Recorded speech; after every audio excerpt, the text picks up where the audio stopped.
сайн уу? Anu байна. Энэ удаагийн видеоор би та нартай 2025 онд ашиглахаар бэлдсэн төлөвлөгч дэвтрээ танилцуулах гэсэн юм.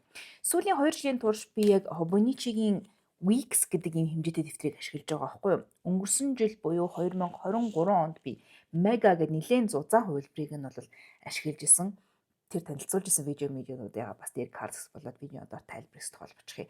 Яг тухайн зузаан Wix-ийг ашиглаад ингээд дуусахад арталт нь нэг тийм нэмэлт хуудасууд яг үнэ надад хэрэггүй байсныг олж мэдсэн юм л да. Тийм учраас 2024 онд би арай юм нэмгэн артлынх нь нөгөө хуудасууд нарай цөөхөн дэвтэр авч ашиглахад дахиад л ерөнхийдөө хэрийг нь гаргасан гэж бол хэлж үл мэдэхгүй байна.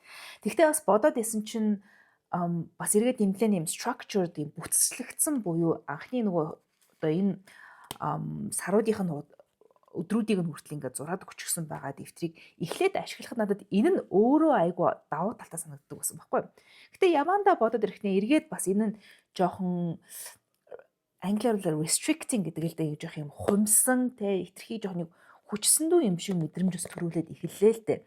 Тийм болохоор видеоны гарчиг дээр байгаачлан 2025 оноос би одоо эхлээд үргэлжлүүлээд bullet journal хэм маягаар төлөвлөгч дэвтрээ одоо өргөжлөлөн хөтлөе гэж бодож энэ дэвтрэл бол нөөж орж байна.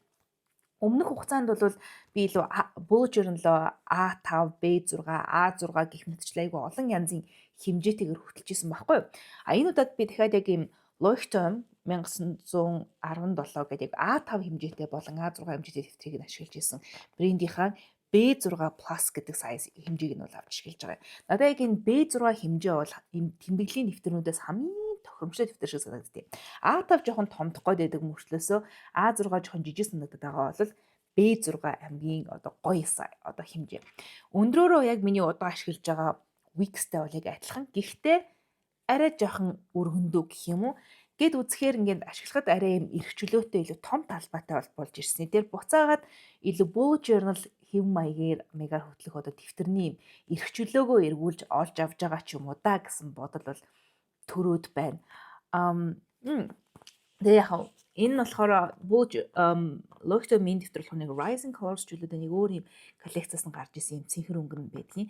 Одоо бол permanent буюу байнгын коллекцэд нь бол орсон. Өмнө нь бол тийм limited edition өнгө бол байсан юм. Би уг нь хөвчлэн энэ коллекцийн тийм нөгөө цайвар ногоон Sage гэдэг өнгөнийхэн дэвтрийг бол авдаг л да. Яг намайг энэ дэвтрийг захиалж авах үед тэр өнгөнд дууссан байсан. Одоо л орсон лээ. Гэхдээ би энэ цэнхэр өнгөний дэвтэртэйг бол өөрсдөө ашиглая гэж бодож байгаа. Энд видеонд зориулаад бас ижлэхэн цамц хүмүүс нь харагдаж байна. Тэгэхээр артлын нэг бэкграундыг дууртахад нэг юм байна. Яагаад гинэт Wix-ээсээ буцаад bullet journal руу шилжих болвоо гэдэг өгүүлэлт хүн гэх юм уу. Гэхдээ би бас өмнө нь ашиглаж исэн шиг жилдээ 2 3 дэвтэр ашиглана гэж бодохгүй байгаа. Энийг аягуулаад жилжингээ ашиглаад ардан ч гэсэндээ үлдэж магадгүй л ингэдэг бол сэтгэл зүйн хувьдаас бэлтгэлтэй. Тэр ч утгаараа жил болгон шинэ дэвтэр ашиглаад байхгүй гэж магадгүй нэг дэвтрийг одоо жил хагас магас ашиглахыг үгүйсэв. За эсвэл эсрэгээр баг нэг удирал дахиад нэг дэвтэр дуусгасан байхыг ч үгүйсэв. Тэр чинь өөрөө яг bullet journal-ны одоо хамгийн гоё юм зүйл нөхгүй айгүй эрхчлөөтэй яг дуустал нь ашигладаг. Энгийн хүмүүсийн commonplace гэдэг дэвтэртэй бол ижлэхэн л дээ. Хэрвээ та нар нэр bullet journal гэдэг гэж юу вэ гэдгийг огт сонсож байгаагүй бол би тэр тухай хийжсэн видеог дээр картс болоод видеодоор тайлбарлахс оруулчих. Энэ дээр нэг bullet journal-ын тухай дэлгэрэнгүй яриад яг хав энгийн дэвтэр шиг мэт болооч бас жоохон баг зэргийн техниктэй bullet journal даргачлана. За тийм байна. За дахиад нуушаа авчих юм аа. Тэгээд дэвтэрнийхээ эхний нүрүүдийг хэрхэн бэлдснээ өргөжлөөд харуулъя. Би нэг тийм бас амар онцгой юм бас бэлдээгүй. Гэхдээ яг юу ч гэсэндээ он эхлэхэд ямар хөө байдлаар дэвтрээ ашиглахаар төлөвсөн байдгийг бол дээрээс маань харах бах. Дэвтэрний хоолойчхыг харуулъя. Leuchtturm 1917 дэвтрийн маань яг энэ гадна талынх нь одоо хамгаалтын хэсэг нь нэлээд ийм арьсан ч юм шиг юу юм зөөлөн гадартай. Өөрөө нөгөө soft cover учраас янз бүрийн цүнхэнд бол авч явахд айгүй эвтэйгэн санагдтыг. Тэгээд логог нь артал дээр аюу гоё юм байдлаар дардсан хэлбэр бол оруулчихсан гоё.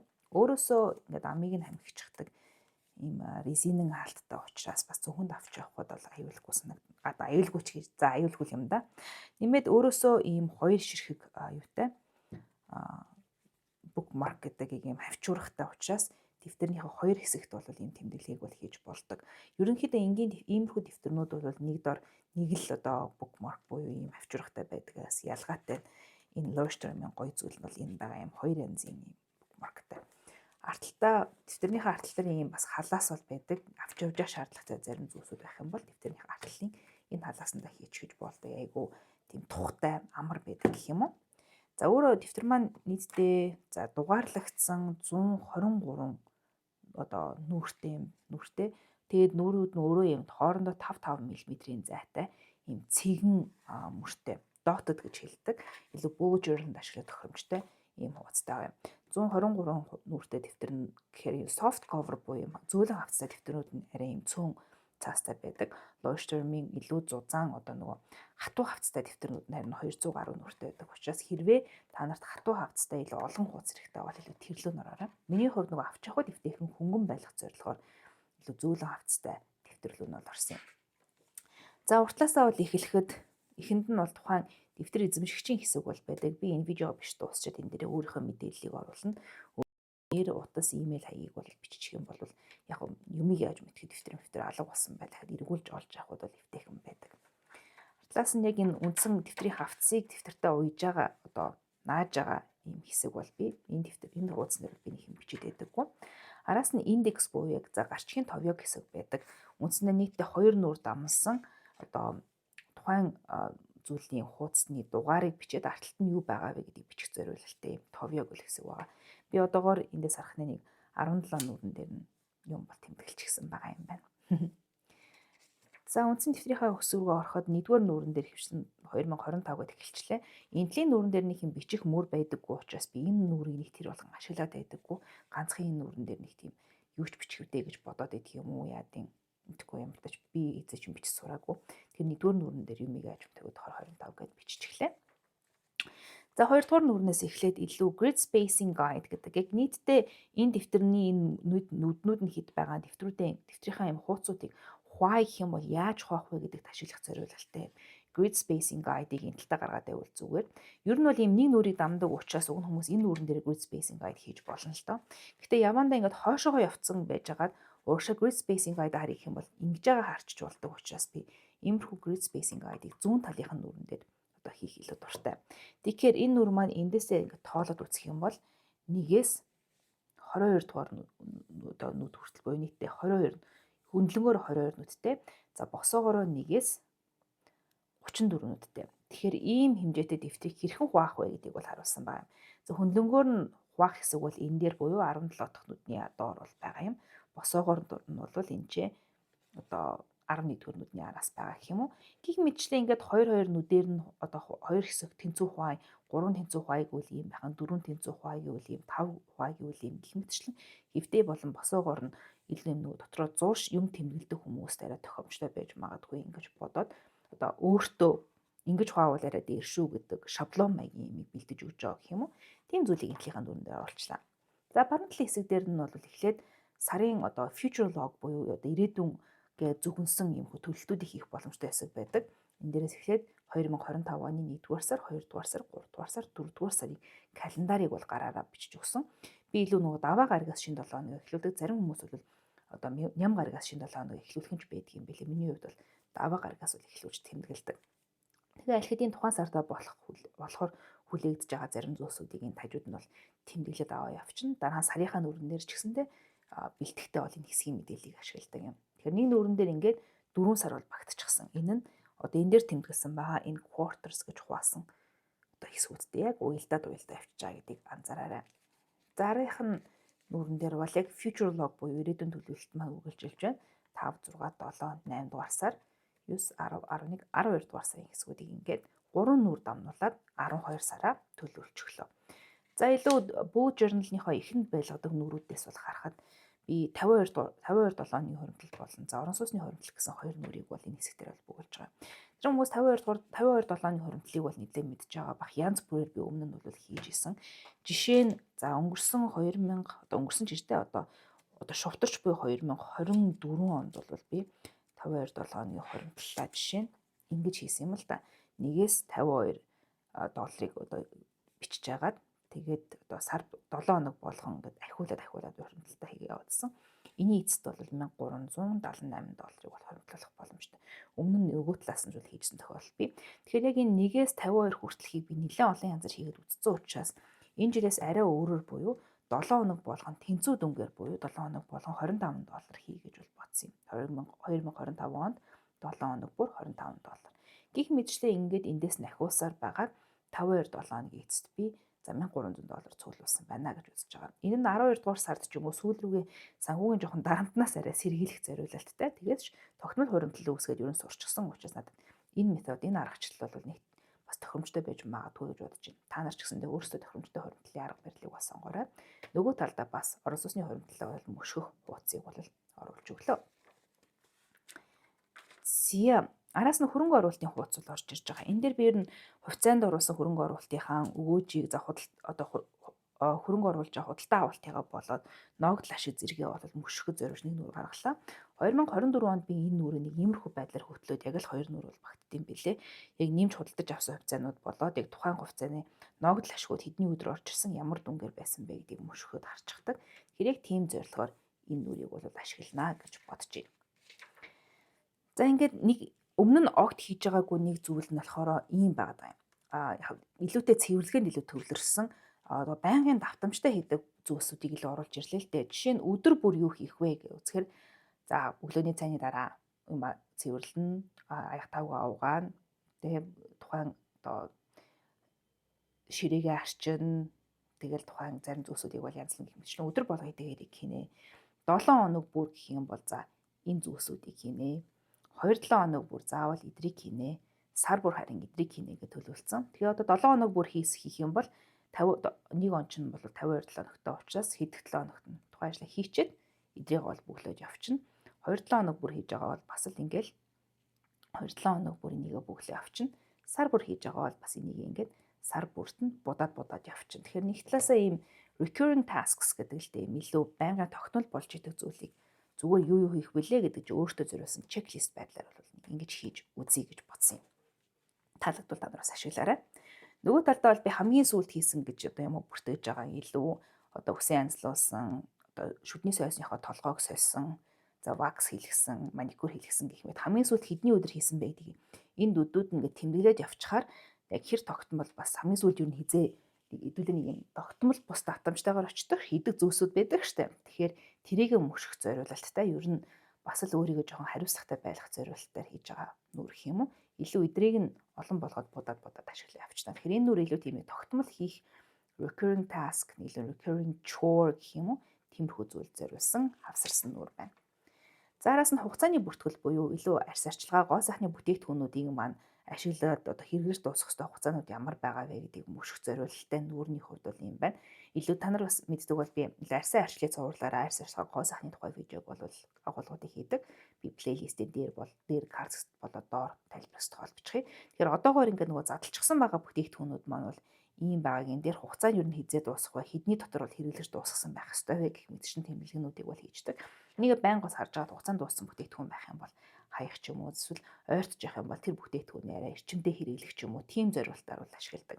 Мэдээж хэрэг одоо хүн болгонд ийм нүр хэрэггүй л байх л да. Гэхдээ миний хувьд нөгөө илүү надад миний өөрийн хэрэгцээнд илүү уялдаатай гэдэг үднээсээ ийм нүрийг бол ашигладаг юм. Энэ 2025 онд бол би яг энэ хугацааны бүртгэлд бол зориулж нийтдээ 3 нүрийг одоо 3 хуудас гэж дамсан байдлаар гаргасан. Угаасаа оны турш ч юм уу нэвтрийг ашиглаж авах хугацаанд бол юмнууд нь нэмэгдэх байлгүй гэсэн таамагтайгаар бол иймэрхүү нүрийг бол эхлүүлсэн юм. 2024 оны хувьд бол бас л яг иймэрхүү хэмжээтэй ингээд баг 5 нүр дамсан байна. Энэ дээр бол би ингээд 6 нүр ямар тааш дамнуулаад бэлдээд тавьчлаа гэсэн үг. Зя энэний араас шууд л 1-р сар бол эхэлж байгаа. 1-р сараа бас л ер нь минимал төлөвлөсөн л дөө. Тухайн энэ сарынхаа календарыг энэ хэсэг дээр бол зурж өгөөд тэгээ энэ сард болох зарим чухал зүйлсүүдийг өдрүүдийг ингэж дугуйр тэмдэглэж агаад доогтол дээр нь бол бичиж явчих юм. Энд бол байгаа зүйлсийг үндсэндээ хамгийн ихэнд бол оруулсан байгаа энэ нүртэйг бол уялдаж явах ёстой. Яг юу байгаа вүлээ, юу хийгдэж байгаа вүлээ гэдгийг энэ нүртэйг бол уялдана. Тэгээ ажнаас нэхлээд илүү өдөр тутмын төлөвлөлт рүү бол орчиж байгаа. Энэ дээр бол ингээд хөрхөн чимэглэж өгөөд янз бүрийн стикер сарынхаа хуудсыг тэмдэглэж байгаа бол нөгөө талдаа би тухайн өдөртөн зориулаад бас нэг иймэрхүү стикер ашиглаж үзэж байгаа. Он дуустал бол байнгын стикертэй явна гэж бас байхгүй бах. Ингэж эхлээд буцаагаад илүү bullet journal хэв маягийнхаа одоо bullet task гэж хэлдэг л дээ. Хийгдэх ажлуудын нэгний өдөр бол хийнэ гэдгийг мэдж байгаа зүйлсээ аль хэдийн бол оруулчихлаа.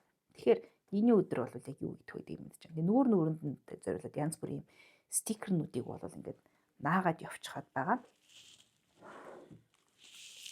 Стикер гэснээс би нөгөө Traveler's Notebook-ээс нэг ийм дэвтэр маягийн юм авсан. Энэ нь өөрөө Traveler's Notebook-ийн паспорт шиг хэмжээтэй байдаг.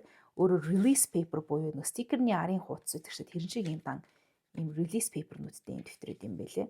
Тийм учраас өмнө нь ашигладаг нөгөө өөрөөр хэмжээтэй байдаг стикернүүдээ бүгдийг нь энэ дээр ингээ гаргаж ирээд наагаад тавьчихаар нэг номноос ингээд харж байгаа л стикерүүдээ салгаж авч ашиглаад байгаа айгүй зүгээр юм билээ. Тэгэхээр би их стикерүүдээ энэ дээрээ эндээс ашиглаад явж байгаа жишээ нь одоо энэ минийх бол тусдаа стикерүүд нь байгаа ч гэсэндээ олон янзын стикер авч явъя гэх юм бол нэг л юм ном аваад явчихад бол зүгээр санагдсан учраас их стикерээ бол ингэж ашиглаж явж байгаа. Тэгэхээр байнгын өдөр тутмынхаа төлөвлөлтөндөө бол саяныхаа стикерний заасыг болоод энэ дэвтрээ бол ашиглаад явчихж байгаа.